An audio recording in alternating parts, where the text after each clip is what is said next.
Let's talk about yesterday's visit. Why is it important to bring leaders like Speaker McCarthy to Wright-Patt, like we saw for yesterday's NASIC briefing? What does that do for people watching for our area? What's the meaning of it? Well, what's great about having the Speaker's approval and his knowledge of Wright-Patt Air Force Base, when I have issues about the base, ways in which we can improve it or resources that we want to bring there, his learning curve is already lowered. He already knows how great it is at Wright-Patt.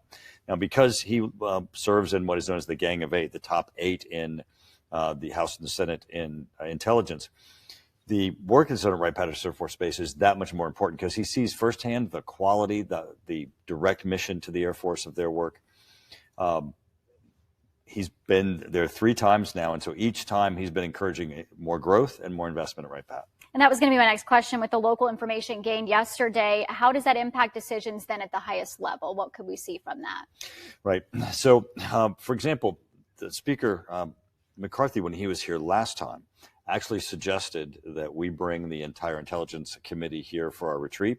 And we did just a few months ago. We brought 20 members of Congress, the director of CIA, the director of NSA, and the director of National Intelligence all came to Wright-Patt Air Force Base because Kevin McCarthy said, these people should come here. That gives us a higher profile. All of them make decisions about Wright-Patt, and by having them right here, hands-on, it helps us boost Wright-Patt. Certainly has some pull. There's also been recent push for the Department of Defense to relocate Space Command, not just to Ohio, but to Wright-Patt. Why here?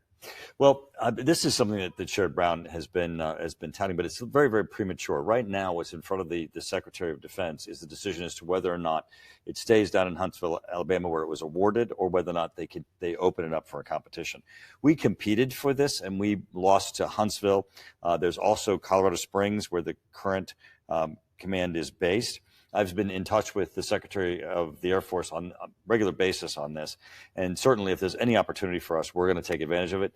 But right now, the decision is not in front of the Secretary of the Air Force as to whether or not we come to Ohio. Okay, certainly something that we're going to keep monitoring. Congressman Mike Turner, we are out of time, but we thank you so much for joining us here tonight for 5 on 2.